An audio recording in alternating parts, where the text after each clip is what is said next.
Everyone, this is Chandni Danani welcoming you to Magnet Brains. और आज की वीडियो में हम डिस्कस करने वाले हैं famous monuments in the world. तो जब भी आप कोई जगह या कोई प्लेस विजिट करते हो, कभी टूर वूर पे जाते हो, घूमने जाते हो, तो डेफिनेटली वहाँ के जो फेमस स्पॉट्स होते हैं जिनमें से ज़्यादातर होते हैं मॉन्यूमेंट्स, वो आप विजिट ज़रूर करते हैं, राइट? बिकॉज नॉर्मली ऐसे शॉपिंग वॉपिंग करना या फिर नॉर्मल ऐसे मार्केट वगैरह घूमना वो तो आप हर जगह कर सकते हो, but if you go somewhere और वहाँ के अगर आप मॉन्यूमेंट्स ना विजिट करें, हिस्ट्री को थोड़ा ऐसे एक्सप्लोर ना करें, देन डेफिनेटली वो जो ट्रिप है वो वर्थ इट नहीं है। Similarly there are so many monuments in the world और उन्हीं के बारे में हम आज डिस्कस करने वाले हैं। मॉन्यूमेंट का मतलब क्या होता है? ऐसा कोई भी बिल्डिंग या ऐसा कोई भी स्ट्रक्चर जो बनाया जाता है हिस्ट्री को कुछ सिग्निफाई करने के लिए, हिस्ट्री में कुछ ऐसा हुआ हो जिसे सिग्निफाई करना हो, या फिर किसी की याद में बनाया हो, वो जैसे हम ताजमहल जानते हैं। Similarly there are so many factors जिनकी वजह से जो भी फेमस ऐसे स्ट्रक्चर्स होते हैं जो आपको कोई ना कोई हिस्ट्री से रिलेटेड फैक्ट दर्शाते हैं या कोई इंपॉर्टेंस दर्शाते हैं, उन्हीं को हम मॉन्यूमेंट्स कहते हैं, राइट? तो ऐसे ही कुछ मॉन्यूमेंट्स आज हम डिस्कस करेंगे जो कि वर्ल्ड वाइड प्रेजेंट है। नॉट ओनली हम इंडिया के मॉन्यूमेंट्स देखेंगे बट ऑल्सो आउटसाइड इंडिया जो भी जितने भी मॉन्यूमेंट्स हैं उनको डिस्कस करने वाले हैं। क्लियर?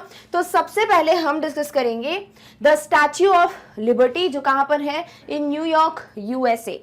तो ये जो स्टैच्यू ऑफ लिबर्टी है ना, इससे रिलेटेड बहुत सारे फैक्टर्स हैं जो हमें पता होना चाहिए, और शायद ही आप लोगों को ये क्लियर होगा या पता होगा कि अच्छा ऐसे भी इंटरेस्टिंग फैक्ट्स जो हैं वो प्रेजेंट हैं behind the construction of this particular statue. So this is very very interesting, ठीक है? और यही सब हम डिस्कस करने वाले हैं।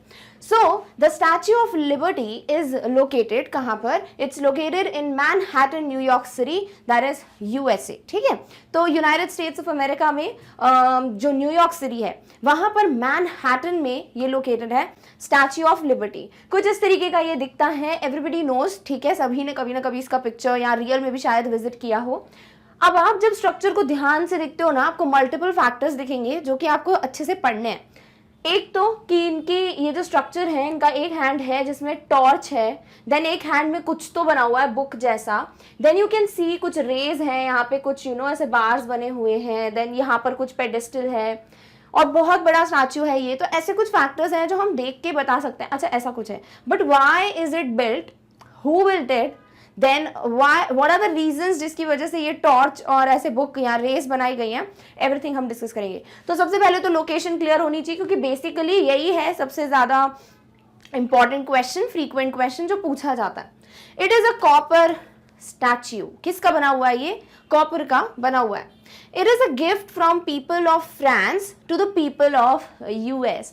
तो यूएस वालों ने नहीं बनाया ये, भले ही लोकेटेड है वहां पर ये जो है ये गिफ्ट है फ्रांस के लोगों का। इसका मतलब ये बना भी वही है, ठीक है? तो ये आया कैसे यहाँ पर? तो इसको ना टुकड़ों में लाया गया है, ये सारे टुकड़े फिर रीअसेंबल किए गए हैं, जोड़े गए हैं, देन फाइनली ये स्टैच्यू बना है। क्लियर? तो ये जो गिफ्ट है या ये जो स्टैच्यू है वो किसने दिया है? फ्रांस के लोगों ने दिया है to US. The statue was dedicated on October 28, 1886. Dedicated का मतलब फर्स्ट टाइम यहाँ पर इनॉग्रेशन हुआ था, जो भी मेन प्रेसिडेंट थे उन्होंने वहाँ पर स्पीच दी होगी, एक सॉर्ट ऑफ इनॉग्रेशन, ठीक है? तो ये किस दिन मेनली न्यूयॉर्क में देखा गया था? October 28, 1886। मतलब ये बिल्कुल अच्छे से रीअसेंबल करके इसको रख दिया गया था जहाँ पर भी ये सिचुएटेड है। क्लियर? तो ये भी हमें ध्यान रखना है, कब? Like 1886। Designed by French sculptor Frederic Auguste Bartholdi and built by Gustave Eiffel। तो ये जो डिजाइन है वो फ्रेडरिक ऑगस्टे ने दी है, ठीक है? जो भी इसका स्ट्रक्चर का डिजाइन था, एंड देन उसको बनाया किसने है? गुस्ताव आइफिल ने। It is a figure of Libertas that is a robed Roman liberty goddess. तो यहाँ पर ये जो लिबर्टास है, स्टैच्यू ऑफ लिबर्टी क्यों दिया है? बिकॉज लिबर्टास कौन है? गॉडेस है, जो कि रोमन गॉडेस है ऑफ लिबर्टी, ठीक है? इसीलिए इन्हीं के नाम पे ये जो स्ट्रक्चर है इसका नाम रखा गया है। Clear? Okay. The statue holds a torch above the head with the right hand. अब आपको इस स्टैच्यू में क्या देखने को मिलता है कि ये जो स्टैच्यू है इसमें राइट हैंड जो है इनका, वहां आपको एक टॉर्च दिखता है। लाइक लेफ्ट हैंड में आपको जो पर्टिकुलर स्ट्रक्चर दिख रहा है उसकी बात हम करेंगे, बट राइट हैंड में आपको एक टॉर्च दिखता है, number 1। In the left hand, a tabula ansata is seen inscribed July 4 MD, ये जो पूरा रोमन न्यूमरल्स है, which means July 4 1776 in Roman numerals। तो पहले तो आपको राइट हैंड में क्या दिख जाता है? टॉर्च, ठीक है। उसके बाद ना आपको यहाँ पर लेफ्ट हैंड में एक टैब्यूला दिखता है जो कि थोड़ा बुकलेट सॉर्ट ऑफ है और वो इस तरीके से दिखता है क्लोजअप में। अब अगर आप ध्यान से देखोगे तो यहाँ पर लिखा हुआ है कुछ, जुलाई लिखा हुआ है, देन यू हैव 1V क्या होता है रोमन में 4, है ना। देन आपको रोमन न्यूमरल्स में पता है क्या लिखा हुआ है 1776, उसको ब्रेक करके लिखा हुआ है, क्लियर। सो इस तरीके से आपको जुलाई 4 MDCC LXXVI जो कि रोमन न्यूमरल्स हैं जो हम 1 to 100 पढ़ते ही हैं, राइट।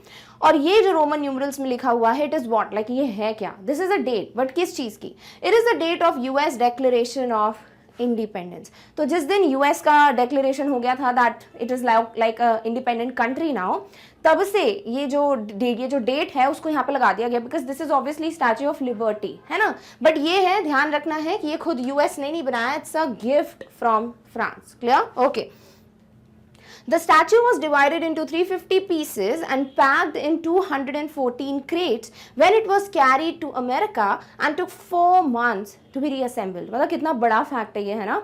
इतना बड़ा स्टैच्यू है तो इसको ऑब्वियसली फ्रांस से US ऐसे इतना बड़ा का बड़ा स्टैच्यू तो लेकर आएंगे नहीं, तो इसको ना पीसेस में तोड़ दिया गया था। तोड़ दिया गया इन द सेंस ऐसे ब्रेक नहीं किया था, जिस तरीके से इसको बनाया था पीसेस में, उसी तरीके से इसको कितने 350 पीसेस में रखा गया था। और इसको कैरी किस में किया गया था, 214 क्रेट्स लगे थे जिसके अंदर ये पैक किए गए थे सारे pieces, and then it was carried to America.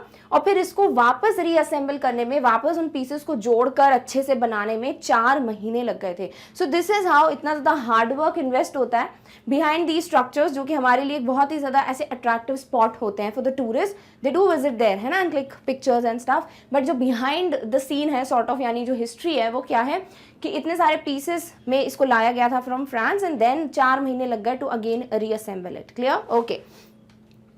Height की बात करते हैं तो height from base of the pedestal to the torch is 300 feet and 1 inch, ठीक है। 305 फीट और 1 इंच की हाइट है पेडिस्टल से लेकर जो टॉर्च है वहां तक। And then height of the statue from heel to the top of her hand, और जो हील्स हैं वहां से अगर आपको हेड तक का चाहिए height, then it is 111 feet and 1 inch. तो इस तरीके से ये जो हाइट है इट इज वेरिंग, ठीक है। अगर आप स्टेप से कैलकुलेट करते हो तो अलग आएगी ऑब्वियसली। आप सिर्फ स्टैच्यू का देखना चाहते हो इट्स डिफरेंट, आप हेड तक देखना चाहते हो तो हाइट अलग होगी, आप टॉर्च तक करोगे मेजर तो हाइट अलग होगी। तो इस तरीके से ये जो हाइट्स हैं, चाहे तो आप पूरा टॉर्च का हाइट लगा, अगर आप स्ट्रक्चर देखते हो तो ऐसा नहीं है कि सिर्फ इतना स्टैच्यू है, इतने सारे स्ट्रक्चर्स बने हुए हैं। यू हैव टू लाइक, आपको क्लाइंब अप करना पड़ता है स्टेयर्स को, then you can somewhere visit और रीच, इवन टॉप तक जाने का भी अंदर से रास्ता होता है, ठीक है, इस स्ट्रक्चर में। तो इस तरीके से इसकी जो हाइट है वो हर एक पॉइंट से ऑब्वियसली डिफर करती है, clear, okay.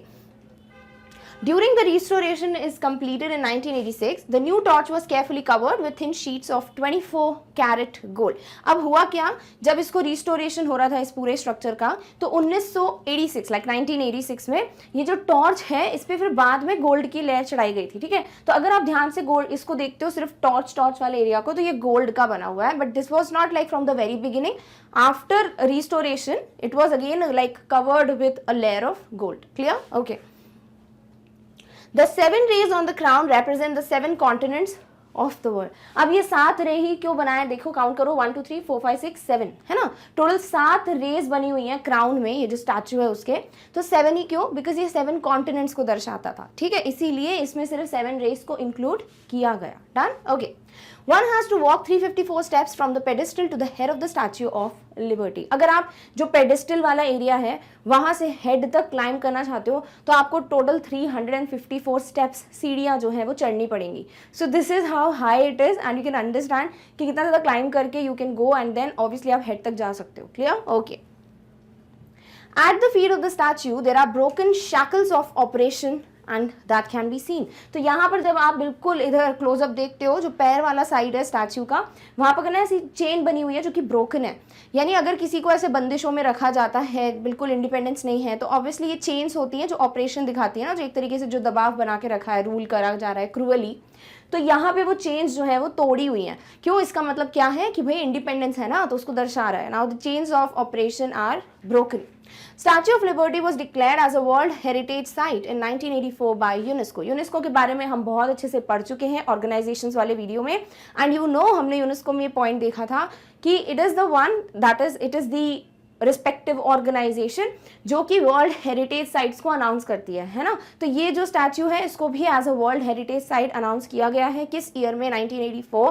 That means it can not be destroyed, इसको खराब नहीं कर सकते, तोड़ नहीं सकते, बिकॉज ऑब्वियसली ये हिस्ट्री का पॉइंट बताता है। इमेजिन अगर ये स्ट्रक्चर आज नहीं होता, like it has been years and years जब से ये बना हुआ है, तो आपको भी नहीं पता चलता ना ये सारे factors. So this is how ये हिस्ट्री पता हो, कल्चर पता हो लोगों को, आगे वाली जनरेशंस को, इसीलिए यूनेस्को जो है वो वर्ल्ड हेरिटेज साइट जो है उसको अनाउंस कर देता है। And this was also announced as one of those, कब, इन द ईयर 1984। अब जाते हैं नेक्स्ट स्ट्रक्चर पे जो कि बहुत लोगों के बकेट लिस्ट में होता है कि भाई यहाँ तो विजिट करना है, like it is also there in my bucket list, और वो है भाई बहुत ही प्यारा खूबसूरत आईफिल टावर। ठीक है, तो आई होप आपको स्टैच्यू ऑफ लिबर्टी अच्छे से क्लियर हो गया है। अब हम बात करेंगे पेरिस में आईफिल टावर जो सिचुएटेड है उसके बारे में। Eiffel Tower was designed as the centre piece of 1889 world's fair in Paris. Like shock हो जाओगे सुनकर कि आईफिल टावर को ऐसे परमानेंट स्ट्रक्चर के तौर पे नहीं बनाया गया था कि जैसे ताजमहल बनाया था ना, वो सोच के बनाया गया था कि इट विल बी देयर हमेशा के लिए। बट आईफिल टावर के बारे में ऐसा कुछ नहीं सोचा था कि इसको हमेशा के लिए बना के रखना है। इसे सिर्फ एज लाइक एंट्रेंस वाला जो पॉइंट होता है ना, उसकी तरह बनाया गया था। कब? वर्ल्ड्स फेयर जो होता है उस वक्त। तो पेरिस में ना हमेशा पूरी दुनिया का एक मेला टाइप का होता है वर्ल्ड्स फेयर, और जब ये 1889 में था तो वहाँ का एक सेंटर पीस जो एंट्रेंस पे बनाना था उसके लिए आईफिल टावर की जो डिजाइन है वो फाइनलाइज हुई थी, and that's why this was built. ठीक है, बट लेटर ऑन ऑब्वियसली बहुत से रीजन से, अभी हम पढ़ेंगे एक मेजर रीजन जिसकी वजह से इसको डिसमेंटल नहीं किया गया। The Eiffel tower was built by Gustav Eiffel. Even Gustav Eiffel built the statue of liberty, और आईफिल टावर भी इन्होंने ही बनाया है। The Eiffel tower is made up of route iron. ये आयरन का बना हुआ है, बट कैसी क्वालिटी? राउट आयरन। ठीक है, आयरन भी डिफरेंट डिफरेंट प्रकार का होता है जो लोहा होता है, तो राउट आयरन जो है उसका बना हुआ है ये particular structure which is a beautiful Eiffel tower. Clear? Okay.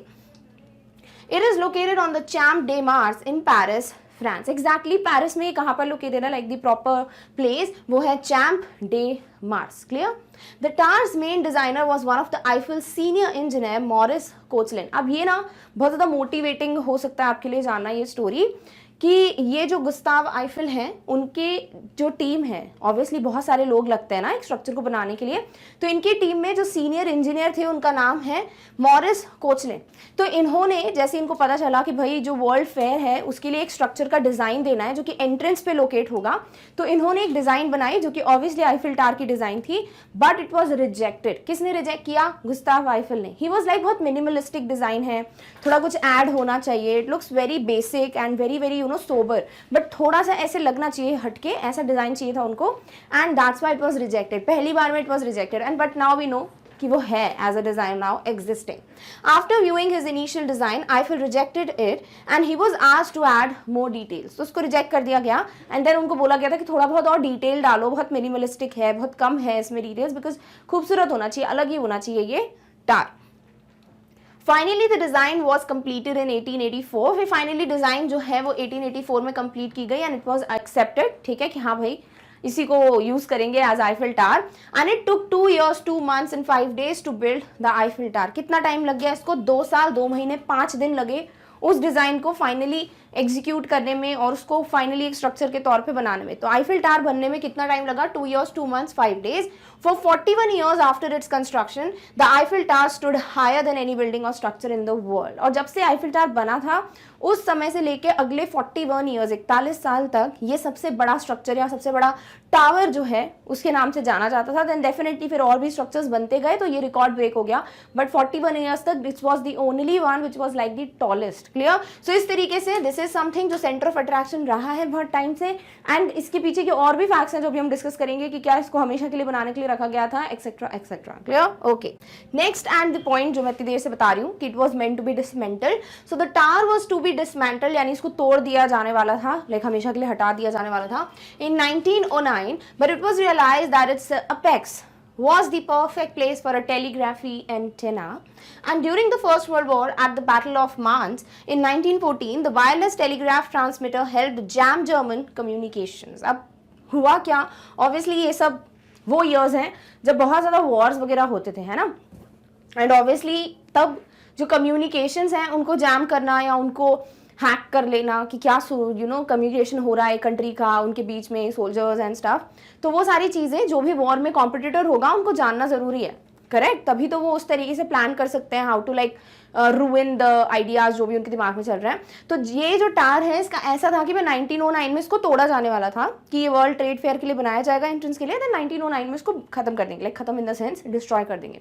But then later किसी के दिमाग में ये आया कि इसका जो एपेक्स है वो बहुत बड़ा है, ये वैसे भी टावर, तो इसका जो बिल्कुल एपेक्स है, टॉप पॉइंट है, वहां से बहुत अच्छा प्लेस है जहां से हम एक टेलीग्राफी एंटीना डाल सकते हैं या फिर उसको यूज कर सकते हैं, जो कि वॉर वगैरह में बाकी कम्युनिकेशंस को जैम करने में मदद करेगा। ठीक है, तो उसी तरीके से यही किया गया। उसके बाद फर्स्ट वर्ल्ड वॉर में इसकी बहुत ज्यादा हेल्प मिली because it was used like the wireless telegraph transmitter was help to jam these communications and obviously it help them. तभी से स्टार को जो है हमेशा के लिए रखा गया है। Now it is not decided obviously कि इसको डिसमेंटल करेंगे। तो इस तरीके से बना ये किस लिए था, पहले डिजाइन बनी, then it was rejected, finally वही डिजाइन है that it was implemented obviously थोड़े बहुत चेंजेस के बाद, and finally when it was made इसका डिसाइड किया गया था टू डिसमेंटल इट 1909 में, बट देन फाइनली क्या हुआ, इसको हमेशा के लिए रखा गया। सो इस तरीके से ये जो है one of the favourite tourist spot है। लाइक अगर कोई पेरिस जाता है तो आईफिल टावर जरूर जाना चाहिए, ऑब्वियसली ये होता ही है दिमाग में। सो दिस इज हाउ ये स्ट्रक्चर जो है अभी भी एग्जिस्ट करता है, अदरवाइज ये 1909 में शायद डिसमेंटल हो गया होता और हमको मौका भी नहीं मिलता to witness the beauty of the star. Clear? Okay, next structure is the great sphinx at Giza Egypt. तो अगर आप कभी इजिप्ट के बारे में आपने कभी सुना है, आप कभी इजिप्ट वगैरह गए हो, सो यू नो कि इजिप्ट पिरामिड्स बहुत ज़्यादा फेमस है, या फिर ऐसे जो स्ट्रक्चर्स होते हैं ना जो ऐसे बिल्कुल इस तरीके से बने होते हैं, बहुत फेमस है वहाँ पे, राइट? उनमें से ही एक जो बहुत ज़्यादा हिस्टोरिकली या एट प्रेजेंट जो हिस्ट्री से रिलेटेड बहुत स्पेसिफिक कैरेक्टरिस्टिक्स बताता है और फेमस है, वो ये स्ट्रक्चर है which is the great Sphinx. Clear? So ये जो पर्टिकुलर स्ट्रक्चर है दिस इज समथिंग जो कि एक ऐसे कैरेक्टर पे बेस्ड बना हुआ है जिनके लिए माना जाता है कि उनका जो फेस है वो एक ह्यूमन फेस है, बट जो रेस्ट ऑफ द बॉडी है वो एक लायन बॉडी है। ठीक है, तो इसीलिए ये स्ट्रक्चर जो है उसी से थोड़ा बहुत मिलता जुलता है। नंबर 2, अगर करेंटली अभी कोई भी स्ट्रक्चर को विजिट करने जाता है तो दे माइट फाइंड कि नोज जो है वो मिसिंग है स्ट्रक्चर की, या थोड़ा बहुत टूटा फूटा है, बिकॉज ऐसा कुछ अटैक वगैरह हुआ था जिसकी वजह से ऑब्वियसली ऐसे बहुत से मॉन्यूमेंट्स पे अटैक वगैरह हुआ है। कुछ हैं जो अभी रिस्टोर हो चुके हैं, कुछ हैं जिनके सिर्फ रूइंस मिलते हैं आपको, यानी कि सिर्फ थोड़े बहुत स्ट्रक्चर बचे हुए मिलते हैं टूटे फूटे। तो इस तरीके से ये जो स्ट्रक्चर है इसकी भी नोज मिसिंग है और थोड़ा बहुत ब्रेक्ड है। क्लियर? ब्रोकन है। सो इस तरीके से अगर आपको कभी ऐसा होता है कि भैया ऐसे कैसे, so this is the reason. ठीक है, अटैक हुआ था। So great sphinx of Giza is the most instantly recognisable statue in ancient Egypt. तो एंशिएंट इजिप्ट में अगर सबसे ज्यादा रिकॉग्नाइजेबल स्टैच्यू है तो वो यही है which is the great sphinx. इसके और भी नाम है, it is also known as sphinx of Giza, या तो स्फिंक्स ऑफ गीजा बोलते हैं, या द ग्रेट स्फिंक्स बोलते हैं, या फिर सिर्फ स्फिंक्स भी बोलते हैं। तो ये तीनों नाम ऑब्वियसली इसी स्ट्रक्चर को बता रहे हैं। तो जहां पे भी स्फिंक्स दिख जाए this is only the structure that's been talked about.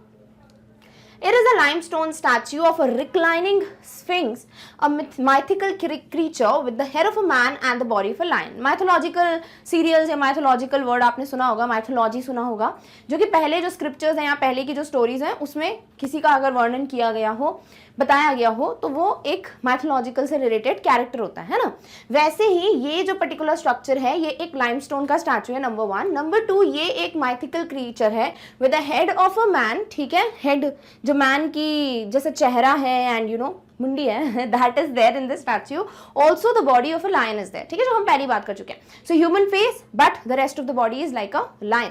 It is on the Giza plateau on the west bank of the Nile in Giza Egypt. ठीक है, तो इजिप्ट में एग्जैक्टली कहां पर लोकेटेड है? गीजा में, बट है क्या? गीजा प्लेट्यू पे। ठीक है, so this is where it is located. Limestone का स्टैच्यू है with a human head and a body of a lion. Clear? Okay, अब नेक्स्ट बात करते हैं leaning tower of Pisa, not pizza, Pisa. ठीक है, तो ये जो पर्टिकुलर टावर है ना इसके बारे में आई डोंट नो आपके दिमाग में कभी आया कि नहीं आया कि ये ऐसा क्यों है, मतलब ऐसे यू नो टिल्टेड क्यों है इतने एंगल पे, कितने डिग्रीज पे, देन अगर ये कभी गिरती क्यों नहीं है बिल्डिंग? क्योंकि ऐसे इसको देख के क्या लगता है कि अब गिरेगी है ना।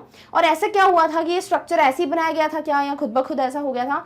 तो ये सारे क्वेश्चंस कभी ना कभी माइंड में रेज हुए होंगे अगर आपने कभी इस टावर को देखा होगा, है ना। So this is how it looks, it's very huge and it's beautiful and it's tilted. Main point ये है, और ऐसा नहीं है कि इस जगह पे सिर्फ यही एक स्ट्रक्चर है जो कि टिल्टेड है। फेमस ये हुआ था, बट इसके अलावा जो भी इस सॉइल पे बने हुए हैं ना वो थोड़े बहुत टिल्टेड हैं स्ट्रक्चर्स। क्यों? क्योंकि यहाँ जो ये सॉइल है वो इतना ज़्यादा फर्म नहीं है, जिसकी वजह से ये बिल्डिंग बनी तो थी, कंस्ट्रक्शन जब तक हुआ कुछ फ्लोर्स तक, तब तक ये नॉर्मल था। धीरे धीरे ये टिल्ट होने लगा एंड जितना इसको ठीक करने की कोशिश की गई वो उतना ही टिल्ट होता जा रहा था। बट फाइनली अभी जो है ये फिक्स्ड एक कुछ डिग्रीज पे ये टिल्टेड है और अब ये जो है ऐसा माना जाता है कि बहुत सालों तक, लाइक शायद 100-200 सालों तक और चलेगा, ये गिरेगा नहीं, क्योंकि ये सॉइल जो है ना उसकी प्रॉब्लम थी है। तो जिनने बनाया था उनकी गलती नहीं है कि जो कंस्ट्रक्ट कर रहे थे आर्किटेक्ट्स वगैरह या जिन्होंने भी बिल्ड वगैरह किया है उनको काम वाम नहीं आता था, इस वजह से उन्होंने ये ऐसा कर दिया, ऐसा कुछ नहीं है। It automatically happened. Clear? Okay. So it is located in the city of pizza, Italy. ये जो स्ट्रक्चर है ये कहाँ पर है? ये इटली में पिज़ा सिटी में लोकेटेड है। It is located next to the cathedral of Pisa. Pisa में एक ये लीनिंग टावर तो फेमस है ही, साथ ही साथ एक कैथीड्रल, एक चर्च जो है वो भी बहुत ज़्यादा फेमस है एंड वहीं पर आसपास ये एक दूसरे के लोकेटेड है। The construction of the leaning tower of pizza began इन 1173। तो 1173, वाओ 1173, तो 1173 जो ईयर है तब ये बिगिन हुआ था इसका कंस्ट्रक्शन, तब ये बनना स्टार्ट हुआ था। It was then interrupted several times by wars, death, etc.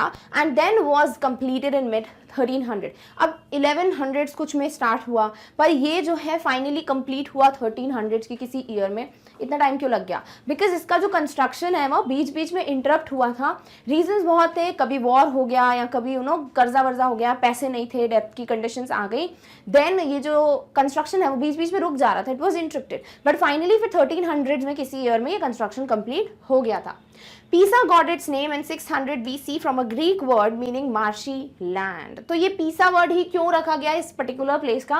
Because ये जो लैंड है ना वो बहुत मार्शी है, ठीक है, इसीलिए ये जो नाम है वो उसी से रिलेटेड एक ग्रीक वर्ड है मार्शी लैंड के लिए, विच इज पीसा, तो ये नाम रख दिया गया। एंड वहीं पे ये टार है जो लीन करा हुआ है, यानी थोड़ा tilted है, इसीलिए नाम है लीनिंग टावर ऑफ पीसा।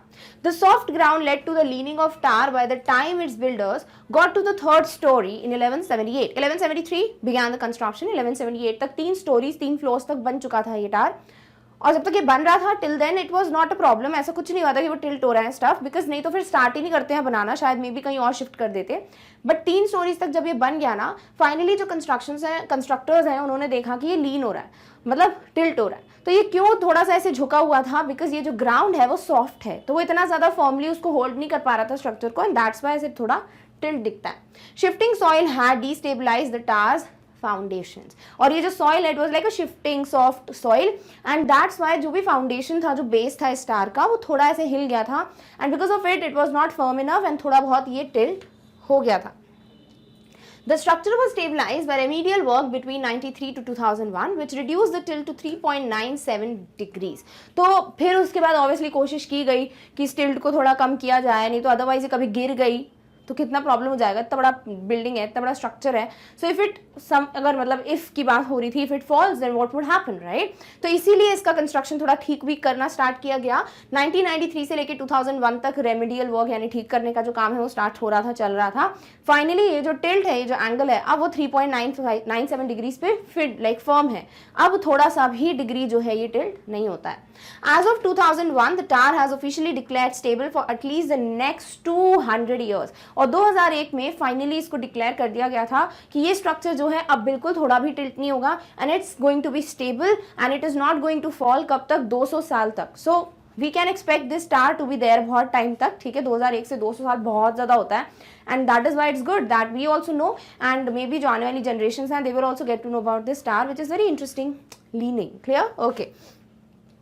नेक्स्ट बात करते हैं great wall of China. Now this is something जो कि अगर आपने मूवी देखी है, समझ रहे हो किसकी बात कर रही हूँ, देन डेफिनेटली आपने देखा होगा। ये स्ट्रक्चर है ना, बहुत ज़्यादा फाइट वाइट सीन्स हैं वहाँ पर। ऑल्सो ये जो ग्रेट वॉल ऑफ चाइना है, this is very famous because ये बहुत बड़ी वॉल है।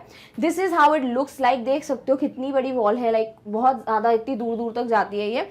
और ये वॉल जो है वो क्यों बनवाई गई थी और इसके बारे में जो और डिफरेंट फैक्टर्स हैं वो हम देख लेते हैं। साथ ही साथ इट इज़ समथिंग जिसमें ना थोड़े बहुत ऐसे स्ट्रक्चर्स वगैरह बने हुए हैं बिकॉज ये प्रोटेक्शन के लिए बनाई गई थी of China. So the great wall of China is one of the greatest man made structure in the world, one of the, not the greatest, one of the greatest, ठीक है। तो जो भी मैनमेड स्ट्रक्चर्स हैं उनमें से जितने भी बहुत बड़े बड़े स्ट्रक्चर्स बनाए गए हों उनमें से एक जो है वो ग्रेट वॉल ऑफ चाइना है। तभी तो नाम है Great Wall, because it's literally बहुत बड़ी। It was build by Qin Shi Huangdi, the first emperor of China during Qin dynasty. ठीक है, तो बहुत सारी डिफरेंट डायनेस्टीज होती थी जब एम्परर वगैरह का रूल होता था, किंग रूल होता था। तो किन डायनेस्टी के टाइम पे जो सबसे पहले एम्परर थे, राजा थे, वो कौन थे? किन शी हुआंगदी, और उन्होंने ही बनवाया था ये particular great wall of China. The wall was built as a defense system to protect the borders of the Chinese Empire. Obviously तब के टाइम पे बहुत ज़्यादा वॉर वगैरह होते थे, युद्ध, attack, everything used to happen, और obviously China wanted to protect, कोई भी country would want to protect their people. तो इसीलिए इस वॉल को बनाया गया था ताकि एक तरीके से डिफेंस सिस्टम का काम करेगा, इतनी हाई वॉल होगी तो है ना, प्रोटेक्शन मिलेगा, एंड दिस इज समथिंग जो कि चाइनीज एम्पायर को बचा के रखेगा। और जितने भी लोग थे ना वहाँ पे अराउंड, उसमें से 50 to 60% of the Janata of the population at that time China की, देवर यू नो ऑल एक साथ काम कर रहे थे, देवर ऑल लाइक एकजुट in united form and they're trying to build this wall. ठीक है, तो इतने सारे लोगों ने काम किया इतनी बड़ी वॉल को बनाने के लिए। The greatest wall is made up of several sections built at various times throughout history. अब ऐसा नहीं है ये वॉल एक बार में बना के खड़ी कर दी थी, नहीं, धीरे धीरे कुछ कुछ सेक्शंस में बनी है। कभी कुछ हुआ, कोई प्रोटेक्शन की ज़रूरत है चाइना के एम्पायर को, तो थोड़ा सेक्शन बना दिया, देन उसके बाद थोड़ा और सेक्शन बिल्ड कर दिया। तो ऐसे ना पार्ट्स में, सेक्शंस में ये जो वॉल है वो बनाई गई थी। इट वॉज नॉट लाइक कि एक बार में ऑल टुगेदर इस वॉल को फॉर्म कर दिया गया था। क्लियर? नेक्स्ट बात करते हैं of Potala palace. Now this is something again जो कि बहुत ज़्यादा एक बहुत ज़्यादा फेमस मॉन्यूमेंट है that we must know about, because again historical facts हैं जो हमको क्लियर होने चाहिए, है ना। So the Potala palace is a Tibetan castle located on Red Hill China. ये पर्टिकुलर जो स्ट्रक्चर है पोटाला पैलेस, एग्जैक्टली कहाँ पर लोकेटेड है?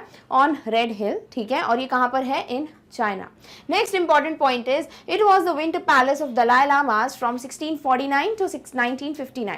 तो 1649 से लेके 1959 का जो टाइम है, इसके बीच तक, मतलब इस समय में ये particular palace as a winter palace act करता था for Dalai Lamas. Clear? But अब जो है ये एज अ विंटर पैलेस नहीं है, इसके लिए भी लिखा गया है कि टिल लाइक इतने टाइम तक। तो उसके बाद what it is like working as, it is a museum at present. ठीक है, तो अभी at present this acts as a museum, it is no more a palace for Dalai Lamas also specifically. तो ये अब क्या है? एक म्यूजियम है। It is a world heritage site since 1994। 1994 से इसको वर्ल्ड हेरिटेज साइट भी अनाउंस कर दिया गया है, ऑब्वियसली बिकॉज इस जो स्ट्रक्चर अभी हमने देखा उसको देखकर या उसके बारे में जानकर you can get to know about the culture and stuff of that place. Also, this was started, like the construction was started by 5th Dalai Lama in 1645. तो इसका जो कंस्ट्रक्शन है वो 5th दलाई लामा ने स्टार्ट करवाया था in 1645. क्लियर? तो ये कुछ इंपॉर्टेंट पॉइंटर्स हैं, पूछा जा सकता है।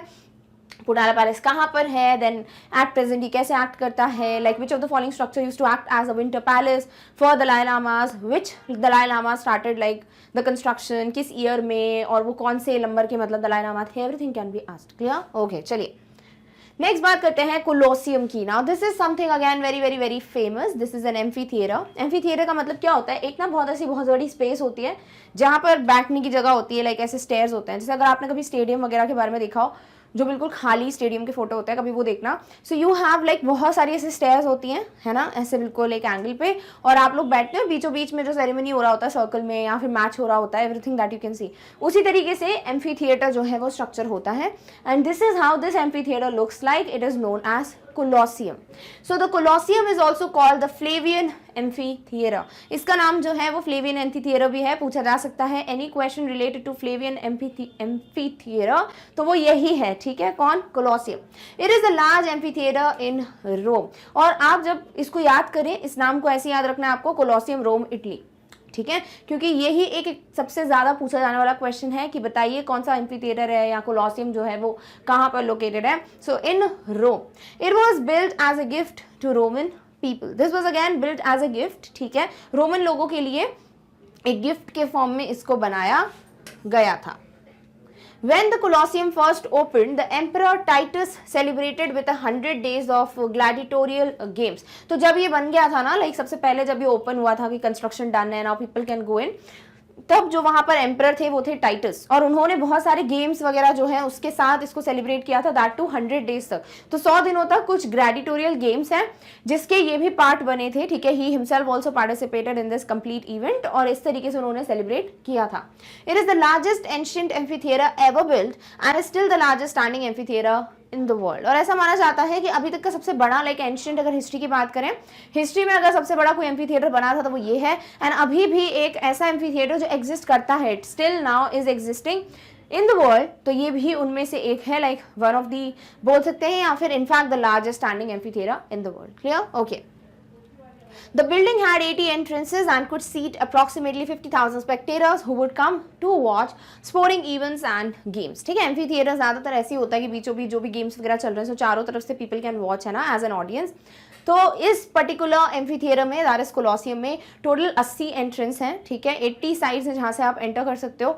Also it has like the seating capacity of 50,000, 50,000 लोग बैठ सकते हैं, लाइक स्पेक्टेटर्स, ऑडियंस जो होती है, 50,000 लोग बैठ सकते हैं, and then they can witness जो भी गेम्स या एक्टिविटीज हो रही हैं। Clear? Okay.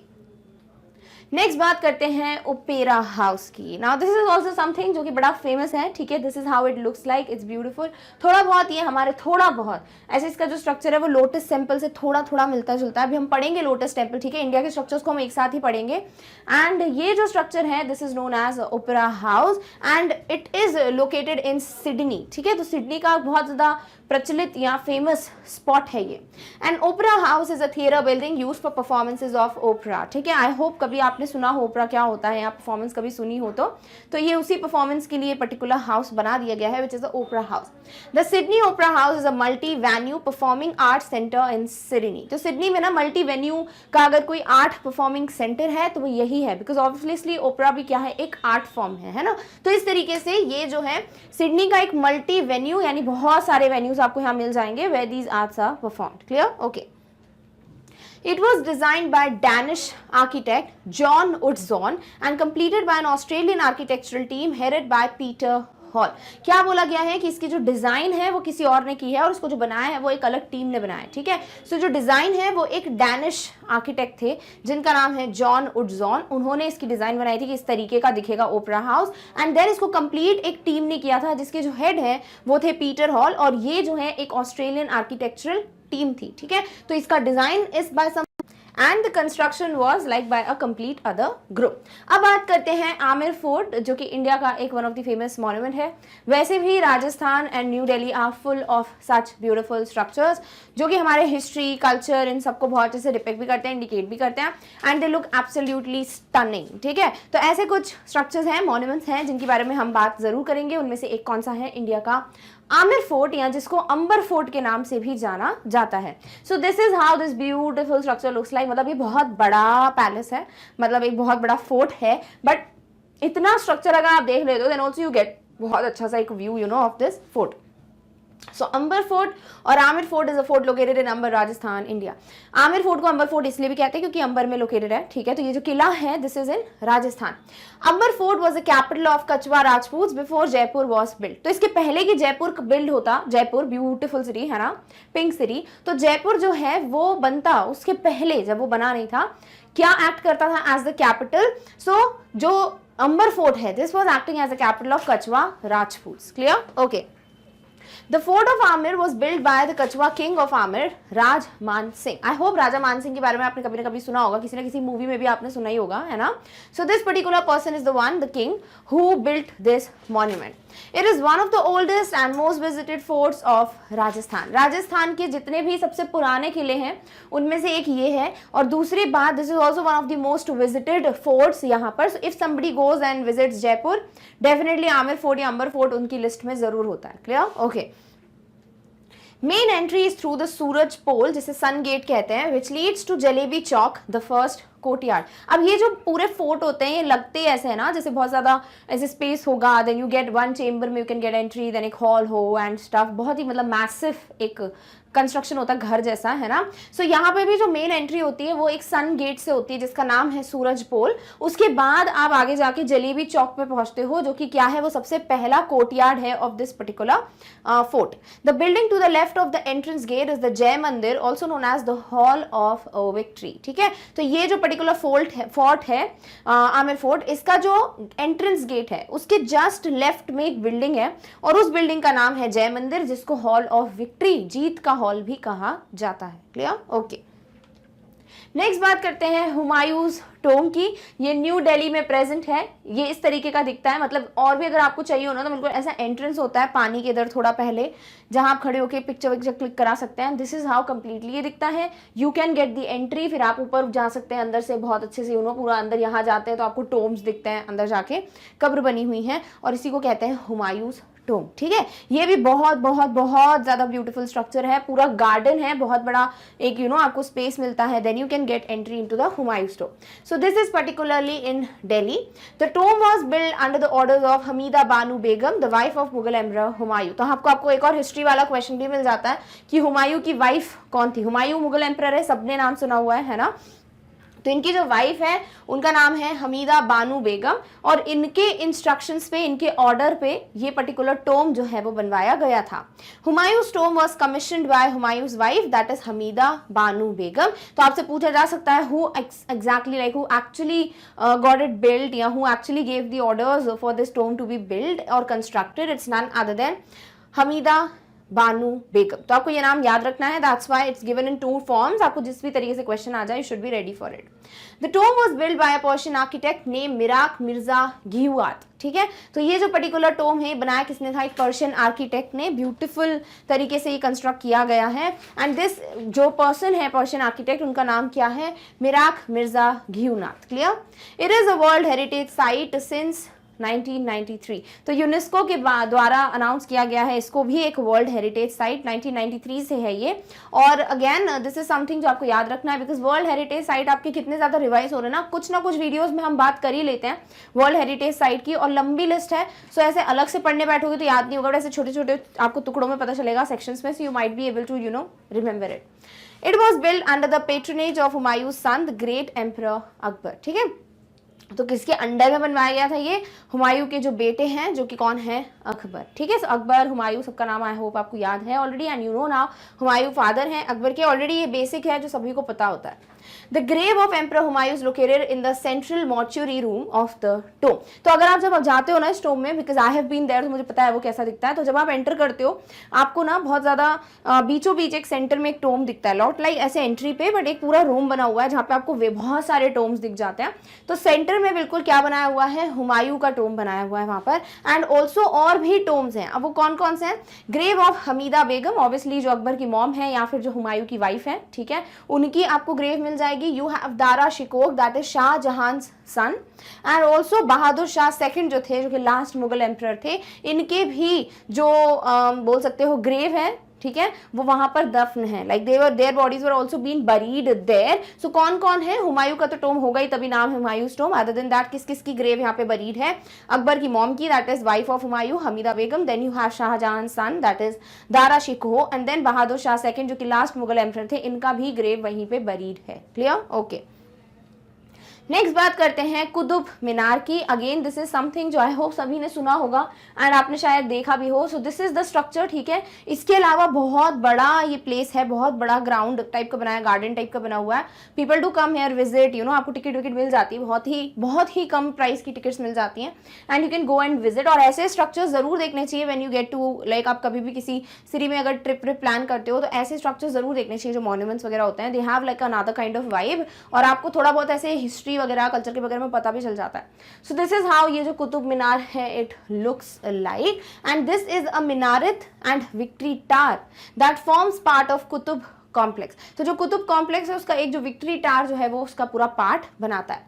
The word Qutub का मतलब क्या है, पोल ऑफ जस्टिस, ठीक है। तो कुतुब मीनार यानी जस्टिस का pole. Clear? Okay. It is a UNESCO world heritage site in the Mehrauli area of new Delhi, India. तो ये न्यू दिल्ली में है, जैसे हुमायूंस टोम न्यू दिल्ली में है ना, वैसे ही कुतुब मीनार भी न्यू दिल्ली में। और ये जो है एक यूनेस्को वर्ल्ड हेरिटेज साइट है again. So this is also something जो कि एक इंपॉर्टेंट स्ट्रक्चर है। The construction of Qutub Minar was started in 1193 AD by Qutbuddin Aibak and the ruler of Delhi's first Muslim and slave dynasty. आपको देखो 3 क्वेश्चन यहाँ पता चल जा रहे हैं। नंबर 1, ऑब्वियसली इसके पहले हम देख चुके, वो नहीं बोल रही हूँ, इसी लाइंस में आपको देखो कितने क्वेश्चंस पता चल रहे हैं। सबसे पहले तो किसने बनवाया कुतुब मीनार, कुतुबुद्दीन ऐबक ने। किस ईयर में स्टार्ट किया था, इन 1193 AD। कुतुबुद्दीन ऐबक कौन थे, he was the ruler of Delhi's first Muslim dynasty and he was also the ruler of Delhi's first slave dynasty. तो इस तरीके से आपको क्वेश्चंस पता चलते हैं ऑफ हिस्ट्री। अगर नहीं है उस चीज में interest, like you only just want to focus on the monument, तो प्लीज याद रखना आपको कुतुबुद्दीन ऐबक हैं जिन्होंने इसका construction, that is Qutub Minar का कंस्ट्रक्शन स्टार्ट करवाया था। Clear? Okay. The building of Qutub Minar was severely damaged due to a severe earthquake in 1508 AD, after which the tower was repaired by Sikandar Lodi, the second ruler of the Lodi dynasty. तो ये जो particular Qutub Minar है ये destroy भी हुआ था, बहुत ज़्यादा डैमेज हो गया था ये, क्योंकि अर्थक्वेक आया था, भूकंप आया था 1508 में। पर उसके बाद जो सिकंदर लोदी हैं, जो लोदी डायनेस्टी के दूसरे रूलर थे, उन्होंने इसको फिर से रिकंस्ट्रक्ट कराया, फिर से ठीक करवाया। क्लियर? ओके। नेक्स्ट बात करते हैं रेड फोर्ट यानी लाल किला की। Again this is something may be आपने सुना हो, और ये आए दिन हम सुनते हैं, बिकॉज हम जब भी पढ़ते हैं about Republic day, independence day, definitely इनके बारे में जिक्र जरूर होता है, जो कि है red fort. This is how it looks like and this is what? Lal Killa in Hindi. So Red Fort या Lal Qila is a historic fort in Delhi. It was built by Shahjahan in mid 17th century. तो red fort किसने बनवाया था? शाहजहां ने बनवाया था। ठीक है, ये शायद ही कितने लोगों को पता नहीं पता है, मुझे नहीं पता। So Shahjahan was the one who got it built in 17th century and ये भी कहाँ पर है? दिल्ली या न्यू दिल्ली कह सकते हो। The fort was designated as UNESCO World Heritage Site in 2007 और इसको भी 2007 में वर्ल्ड यूनेस्को हेरिटेज साइट जो है वो डिक्लेयर कर दिया गया था। Clear? Okay. The fort is build of red sand stone. इस फोर्ट को किससे बनाया गया है? लाल सैंड स्टोन से। दीवाने आम, that is hall of public audience. दीवाने आम, आम इज व्हाट? द आम जनता।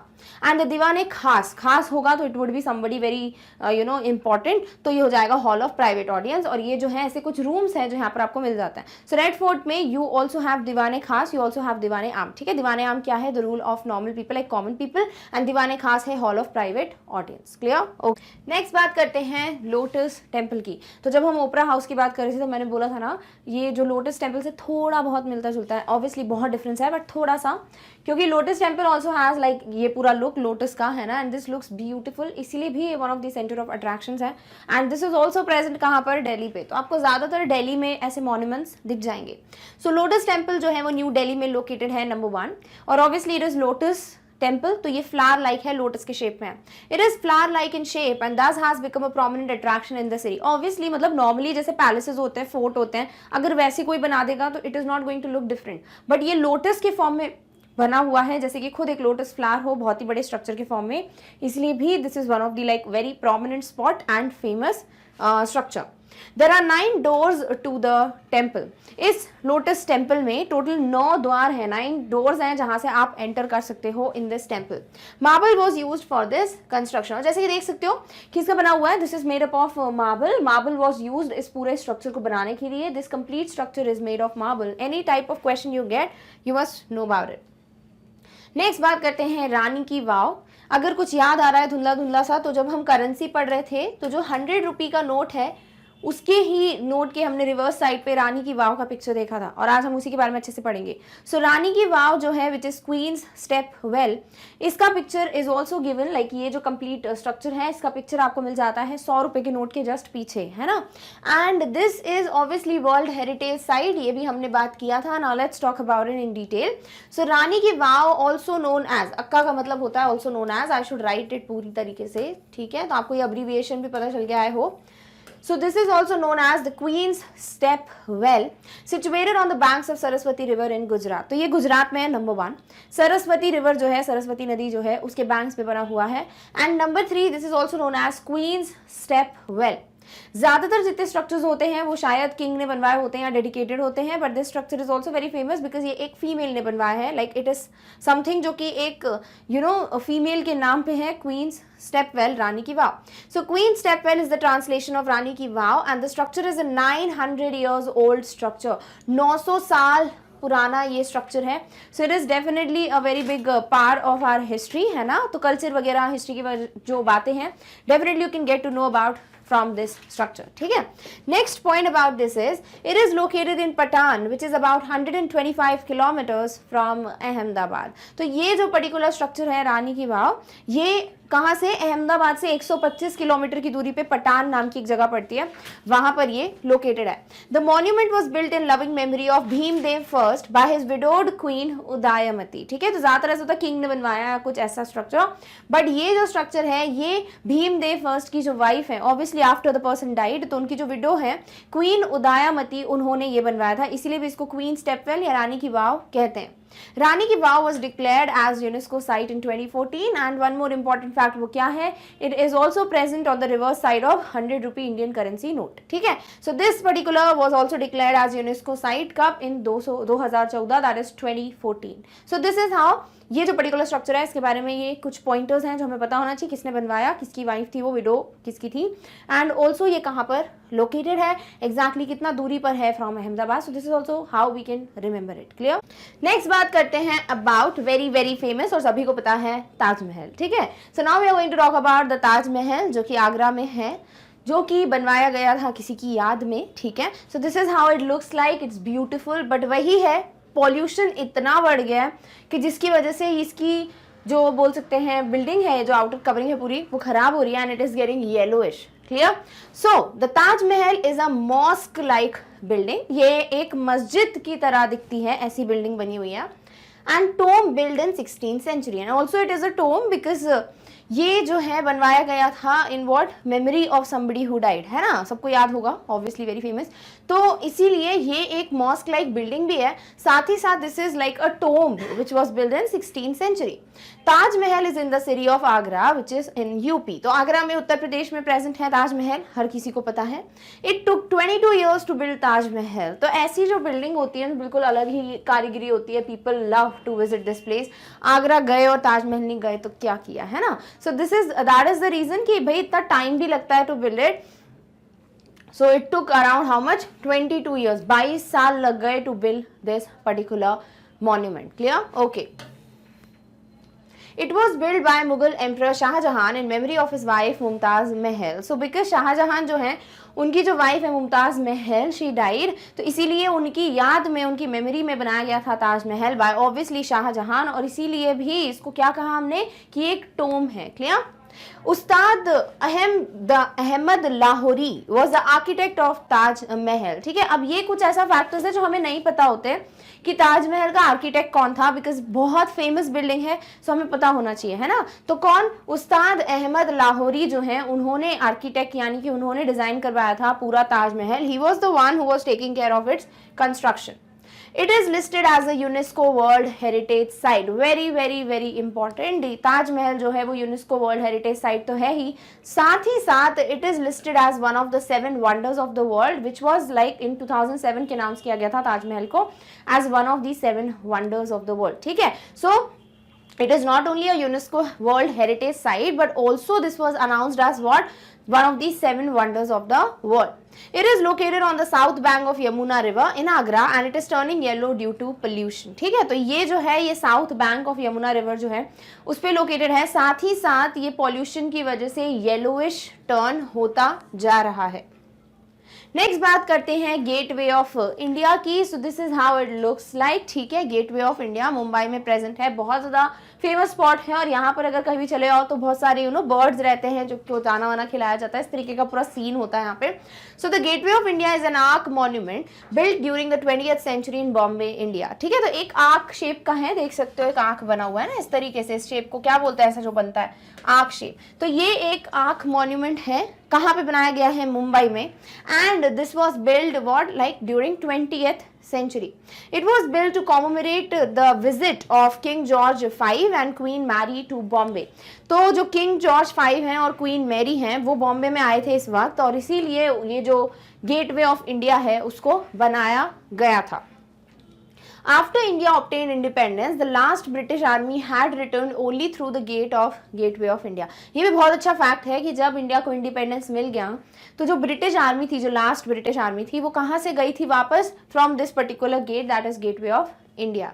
It is also known as the Taj Mahal of Mumbai. Very important question कि मुंबई का ताजमहल किसको कहा जाता है? बिकॉज ऑब्वियसली ताजमहल एक ही है आगरा में, बट उसी तरीके का जो अट्रैक्शन है, उसी तरीके का जो टूरिस्ट विजिटिंग है, उसी तरीके का जो फेमस होना है वो गेटवे ऑफ इंडिया के बारे में है, इसीलिए it is known as what? The Taj Mahal of Mumbai. Clear? Okay, next बात करते हैं विक्टोरिया मेमोरियल की। This is how it looks like, again very important because इस पे भी बहुत क्वेश्चंस आते हैं। The Victoria Memorial is located in the city of Kolkata in West Bengal. तो विक्टोरिया मेमोरियल आपको कहाँ दिखता है? कोलकाता में दिखता है। इतना ब्यूटीफुल सा स्ट्रक्चर, हमें इसको देख के कैसे लगता है may be out of India कहीं पे हो, बट नहीं, it is located in our own India. और इंडिया वेरी ब्यूटीफुल है, बहुत ज़्यादा खूबसूरत जगह है। इट इज़ वेरी लाइक बोल सकते हैं एक्सप्लोर करने के लिए ना बहुत कुछ in India, but this is what something जो नहीं पता होता लोगों को, है ना। सो दैट इज एक तरीके का ये एग्जाम्पल है जो कि प्रूव करता है कि India has so many different monuments and beautiful buildings. So Victoria memorial जो है वो कोलकाता में वेस्ट बंगाल में लोकेटेड है।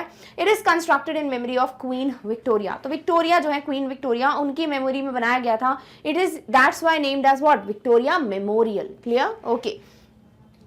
The foundation stone was laid down by Prince of Wales in 1906। और जो स्टार्टिंग होती है जब कंस्ट्रक्शन की किसी बिल्डिंग की, तो एक फाउंडेशन स्टोन रखा जाता है।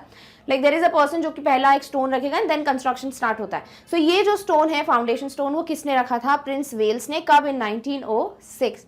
It was designed by sir William Emerson. और ये जो पूरा कंप्लीट कंस्ट्रक्शन है, इसका डिजाइनिंग किसने किया था? It was designed by sir William Emerson. Clear? So this is how ये स्ट्रक्चर जो है उसके बारे में सारी डिटेल्स हैं। Done? Okay. The question says name the following monument. भाई ये जो मॉन्यूमेंट है इसका नाम बताइए। Is it gate memorial? Is it the leaning tower of Pisa? Is it Buckingham palace? और चार मीनार? तो देखिए ये जो बिल्डिंग है ये क्या है भाई? थोड़ी लीन हो रखी है ना, एक एंगल पे टिल्टेड है। कई बार ऐसा होता है कि नाम में हमको क्लियर हो जाता है कि भाई ये बिल्डिंग कौन सी हो सकती है। वैसे आपको सारी इमेजेस पता होनी चाहिए, क्योंकि ऐसी चीजें देखोगे तभी तो आपको ना एक आपकी बकेट लिस्ट बनेगी कि मुझे भी कभी विजिट करना है, इस बिल्डिंग को देखना है, कि वो जो फोटो नहीं खिंचाते लोग ऐसे पकड़कर, वैसे फोटोज खिंचाने हैं। मतलब ऐसी चीजें होनी चाहिए दिमाग में, तभी तो कुछ करोगे ना लाइफ में, and you will go there and visit and have fun. So इस तरीके से ये जो बिल्डिंग है इस पे हमने बहुत ज्यादा डिस्कशन किया हुआ है। ये जो है लीन है, एक एंगल पे टिल्टेड है, ऐसा लगता है अब गिर जाएगी बिल्डिंग। और ऑलमोस्ट इस सॉइल में ना कुछ ऐसी बिल्डिंग्स हैं जो ऐसी ही बनी हुई हैं, लीन्ड बनी हुई हैं। सो इसका आंसर जो है वो है option number B, the leaning tower of Pisa. अगर बिना ऑप्शंस देखे ही अगर आप आइडेंटिफाई कर लेते हो इमेज देखकर, ट्रस्ट में आपकी प्रिपरेशन अच्छी चल रही है। सो ये जो इमेज है वो कौन से मॉन्यूमेंट की है? The leaning tower of pizza. अगर चाहते हो बहुत सारी डिटेल्स जानना और प्रीवियस वीडियो नहीं देखा है तो गलती कर रहे हो। Always watch the theory first and then watch the multiple choice questions. But अभी देख रहे हो तो कोई बात नहीं, जस्ट इसको रीड करो, फिर उसको और अच्छे से डिटेल में पढ़ लेना in the previous video. Clear? Alright, चलिए सेकेंड क्वेश्चन है, the statue of liberty was gifted to USA by. तो यूएसए को जब एक तरीके से गिफ्ट दिया गया था। ये हुआ क्या था भाई? स्टैच्यू ऑफ लिबर्टी जो है वो कहीं और बना है, फिर उसको बहुत सारे पीसेस में तोड़ा गया, मतलब निकाला गया, फिर उसको लेकर आए कहाँ? यूएसए, और वहां पे फिर जोड़ा गया है उसको। बहुत दिन लगे थे, कितने दिन लगे थे हमने सब पढ़ा हुआ है, और फिर वो स्टैच्यू ऑफ लिबर्टी बना है। सो ये स्टैच्यू ऑफ लिबर्टी यहाँ बना नहीं है, इसको गिफ्ट किया गया है बाय समबडी। तो यूएसए को किसने दिया था? इज इट ऑस्ट्रेलिया जिसने गिफ्ट किया था, चाइना, जापान और फ्रेंच? सो फ्रेंच या France. So statue of liberty जो है was gifted to USA by French people, या फिर कह सकते हो उसको बाय फ्रांस। ठीक है, तो आपके पास कुछ भी हो सकता है, ऑस्ट्रेलियन, चाइनीज, जापानीज, फ्रेंच, या फिर France, Japan, China, Australia. So answer हो जाएगा फ्रांस। डन? सो फ्रेंच लोगों ने या फ्रांस ने जो है गिफ्ट किया था स्टैच्यू ऑफ लिबर्टी यूएसए को। ये इंपॉर्टेंट क्वेश्चन है। नेक्स्ट है the third question which says the main entrance of the arm fort is through. Aamir fort जो है उसका मेन एंट्रेंस जो है, जहां से एंट्री होती है, वो कहां से होती है? Is it Suraj Pol, wisdom well, Chandra Pol, या दीवाने-आम? तो कई गेट्स होते हैं ना, एंट्रेंसेस, जिनके नाम रख दिए जाते हैं। तो आमिर फोर्ट जो है, जो आप अंबर फोर्ट के नाम से भी आपको मिल जाएगा, इसका जो एंट्रेंस है, मेन एंट्रेंस, उसका नाम है ऑप्शन नंबर ए, सूरज पोल। तो ये भी एक बहुत इंपॉर्टेंट क्वेश्चन है जो पूछा जाता है कि भाई सूरज पोल जो है वो किस मॉन्यूमेंट का एंट्रेंस है? सो आमिर फोर्ट का, या फिर सूरज पोल जिस मॉन्यूमेंट का एंट्रेंस है वो कहाँ पर है, या फिर आमिर फोर्ट का एंट्रेंस क्या है? तो आपसे ऐसे तीन क्वेश्चन जो है कैसे भी पूछे जा सकते हैं। तो आपको ध्यान में क्या रखना है? Amer fort, Suraj Pol. Done? Okay. Next है फोर्थ क्वेश्चन, जहां पर पूछा गया है about Qutub Minar. So the Qutub Minar was dedicated to. Qutub Minar जो है वो बनाया तो क्या था, बट ये किसी को डेडिकेटेड था। तो किसको डेडिकेटेड था? The architect, the emperor, Sufi saint Bakhtiyar Kaki, या none of the above. So ये जो कुतुब मीनार है ये बनाया किसने, वो क्वेश्चन नहीं पूछा है। पूछा गया है कि ये किसको डेडिकेट किया गया था। So this was dedicated to Sufi saint Bakhtiyar Kaki. So answer क्या हो जाता है? ऑप्शन नंबर सी, कि भाई ये जो है सूफी सेंट, इनको ये डेडिकेट किया गया है। तो आपको कुछ भी आ सकता है क्वेश्चन, इधर you can get Bakhtiyar Kaki as the option, और you can get Sufi saint only, या पूरा ऑप्शन। तो इसीलिए अच्छे से इसको पूरा पढ़ लो। नेक्स्ट आते हैं फिफ्थ क्वेश्चन पे, why was the great wall of China build? भाई रीजन क्या था जो इतनी बड़ी वॉल बना दी? तो ये प्रोटेक्ट करने के लिए बनाई गई थी, हमने पढ़ा है ना। So was it build to compete with neighbouring countries? जो बाकी के आसपास के देश हैं उनके साथ एक कंपटीशन रखना था, इसीलिए ये बनाया गया था? बिल्कुल भी नहीं। टू इन्हांस द ब्यूटी, जो चाइना की एक ब्यूटी है उसको बढ़ाने के लिए, उसको और खूबसूरती बढ़ाने के लिए ये बनाया गया था great wall of China. To build a large monument, क्योंकि ये चाहते थे कि हम एक मॉन्यूमेंट की लिस्ट में ना बहुत बड़ा मॉन्यूमेंट बनाएं। To defend the invasion from some northern nomadic nations, तो हो क्या रहा था ना, तब बड़ा युद्ध चल रहा था, so they wanted to protect themselves, और इस वॉल को बनाया गया था, फिर यहाँ पूरे सोल्जर्स तैनात किए गए थे।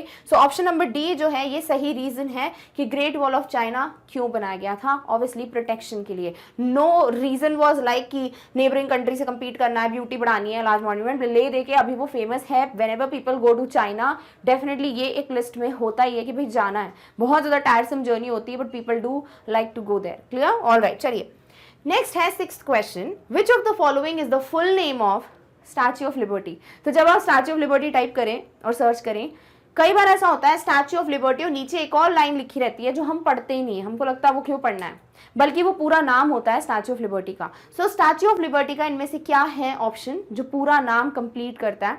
Is it liberty lights the world, liberty enlightening the world, liberty and life, liberty is important? अब ये जो ऑप्शंस हैं इनमें से कुछ भी ऐसा नहीं है जो गलत लग रहा है, क्योंकि सभी में लिबर्टी की बात की गई और स्टैच्यू ऑफ लिबर्टी है वो, है ना। तो यहाँ पर बहुत ही कंफ्यूजिंग सा स्टेट है, या तो आपको सच्ची में आंसर आता है, आपको बिल्कुल नहीं आता। तो आज ये ध्यान में रख लो, स्टैच्यू ऑफ लिबर्टी का पूरा नाम जो है वो है statue of liberty, liberty enlightening the world. So option number B जो है वो आपका सही आंसर है, ठीक है। सो एक तरीके से जो लिबर्टी है, जो आजादी है, वो एनलाइटन कर देता है पूरी दुनिया को। So statue of liberty, liberty enlightening the world. Clear? Alright, चलिए सेवेंथ क्वेश्चन है, who commissioned the construction of Red Fort in Delhi? तो जो दिल्ली का रेड फोर्ट है उसका कंस्ट्रक्शन किसने कमीशन किया था? Was it Shah Jahan, Babur, Jahangir, Humayun? तो ये तो क्लियर है कि मुगल एम्परर ही थे कोई जिन्होंने कमीशन किया था रेड फोर्ट का कंस्ट्रक्शन दिल्ली में। तो इसका आंसर जो है वो है none other than option number A, Shah Jahan जो है इन्होंने ही रेड फोर्ट का जो कंस्ट्रक्शन है उसको कमीशन करवाया था। डन? ओके। एट्थ क्वेश्चन है, when was the Taj Mahal designated as a UNESCO World Heritage Site? Taj Mahal जो है वो एक वर्ल्ड यूनेस्को हेरिटेज साइट है ऑब्वियसली। तो ये कब बना था? देखो कई जगह पे 1982 दिया है, कहीं पे 1983 दिया हुआ है, मेजॉरिटी 1983 ही देते हैं इसका आंसर, ठीक है।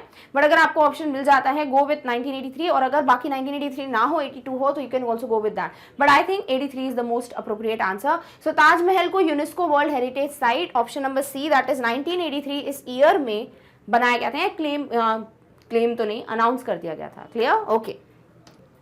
नाइन्थ है, where is gateway of India located? देखो बहुत अलग है इंडिया गेट और गेटवे ऑफ इंडिया, कंफ्यूज नहीं होना है। सो गेटवे ऑफ इंडिया जो है वो कहाँ पर बना हुआ है? Is it in new Delhi? Should I just tick it? No, gateway of India जो है दिल्ली में नहीं है, मुंबई में है। So is it in Mumbai, Kolkata, new Delhi, Agra? Option number A Mumbai is the correct answer. यहाँ पर है gateway of India. Done?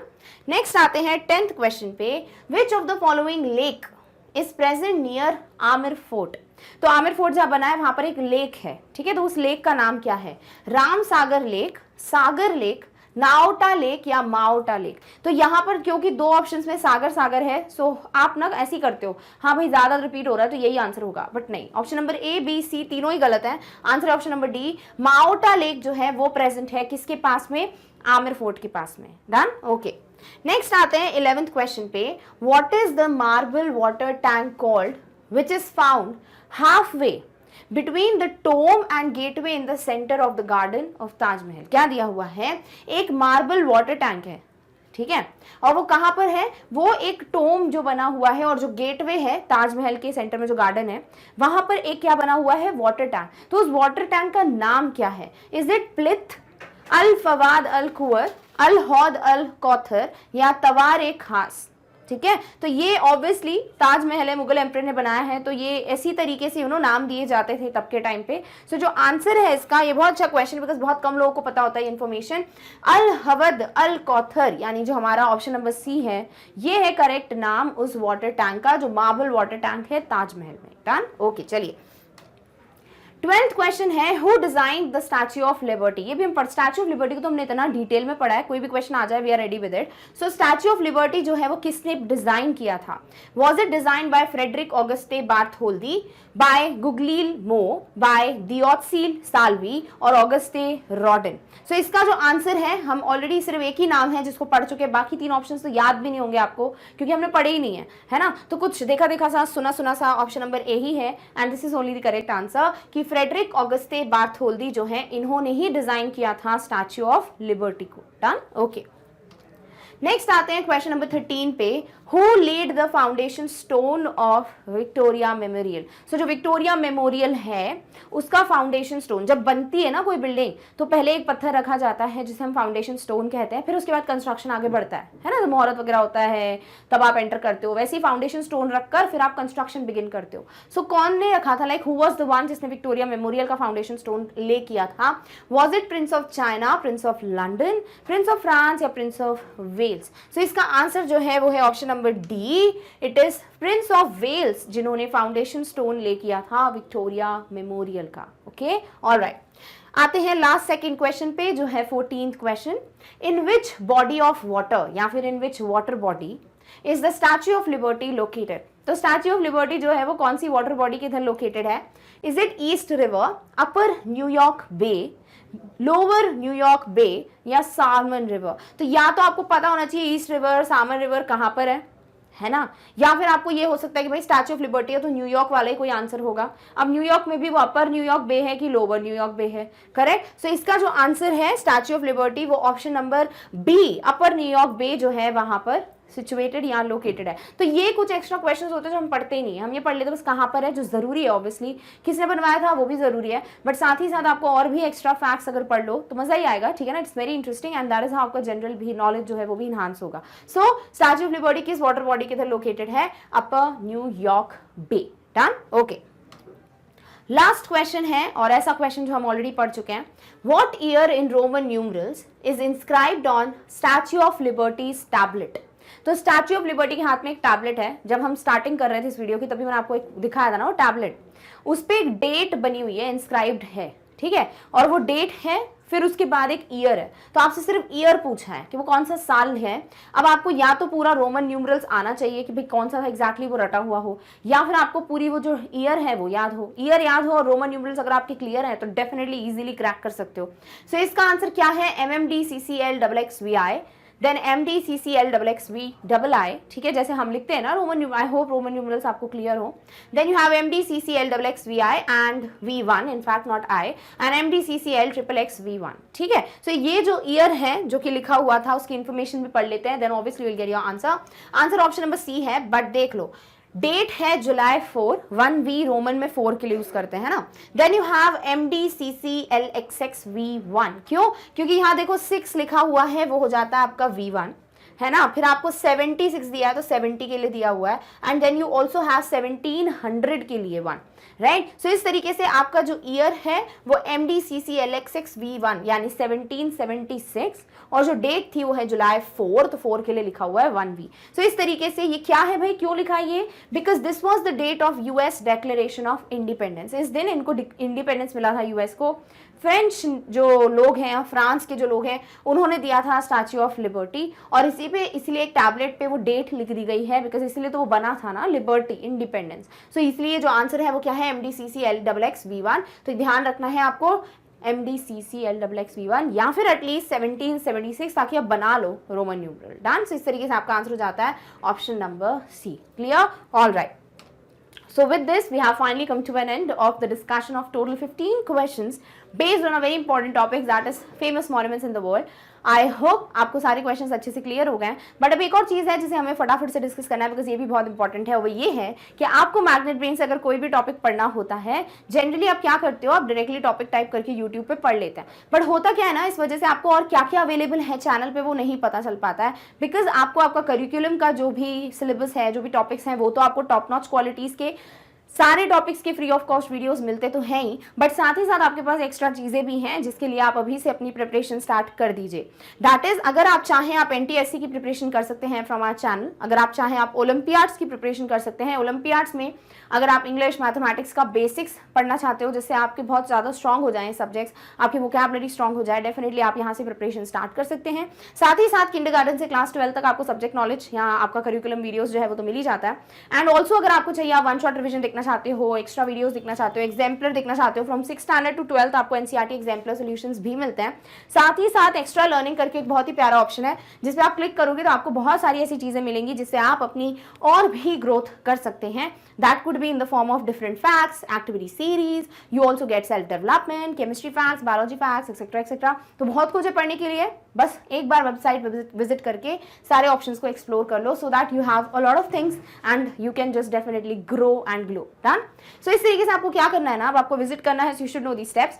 What you have to do is just go to Google, type magnetbrains.com। जैसे ही वेबसाइट को खोलोगे ना, ये पेज जो है वो डिस्प्ले होगा। अब इस पेज पे ध्यान से देखो, सारी क्लासेस जो कुछ भी अवेलेबल है सब एक ऑर्डर में मेंशन है। आप बस क्लिक कीजिए, you will get the topic. Now once you have clicked on something, like for example आप क्लास 8th का जनरल नॉलेज पढ़ना चाहते हो, क्लिक ऑन क्लास 8th। जैसे ही क्लिक करोगे ना, आपके सामने सारे सब्जेक्ट्स आ जाएंगे।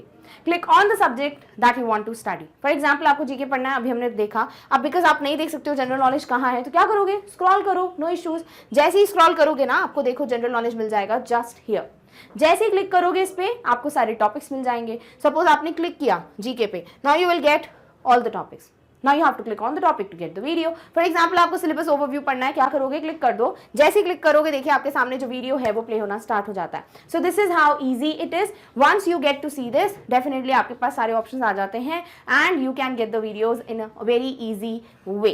Once you are done with this, आपको लगता है मुझे और भी प्रीवियस टॉपिक्स पढ़ने हैं, click on cross icon, click on the topic जिसका आप वीडियो पढ़ना चाहते हैं and you will get the video. And if you want, आपको कोई दूसरा क्लास, दूसरा सब्जेक्ट भी एक्सप्लोर करना है, no worries, click on the back button, follow the same steps, you will get the video. तो ये बहुत ही प्यारा ऑप्शन है। प्लीज अगर एक्सप्लोर करना चाहते हो बहुत अच्छे से सब कुछ, यू नो, अपनी एक पर्सनल ग्रोथ देखना चाहते हो, वो भी free of cost, definitely you should take an advantage of this. Done. Okay, चलिए। So with this, we have finally come to an end of today's video, and today's topic, that is the multiple choice questions based on famous monuments of world. I hope आपको ये सारी questions interesting लगे होंगे and you understood each one of them, and also आपका थोड़ा revision हो गया of the previous video. So if you feel all these things are a big yes for you, then please give a big fat thumbs up to the video. Also share the video with as many people as you can, ताकि जिनको भी एक quiz देखना है on monuments, they want to check their knowledge, definitely they can go through this. And yes, अगर आप चाहते हैं, आप मैग्नेट ब्रेन्स के बारे में भी शेयर कर सकते हैं with as many students as you can, ताकि सभी को फ्री एजुकेशन मिल पाए। एंड खुद अगर कोई अपडेट मिस नहीं करना चाहते हो of the channel, please subscribe to Magnet Brains. So with this, do not forget to like, share and subscribe. And yes, we have come to an end of this particular video, but in the next one we are going to meet you very soon with the next topic. Till then, take care of yourself. Thank you so much for watching. Bye.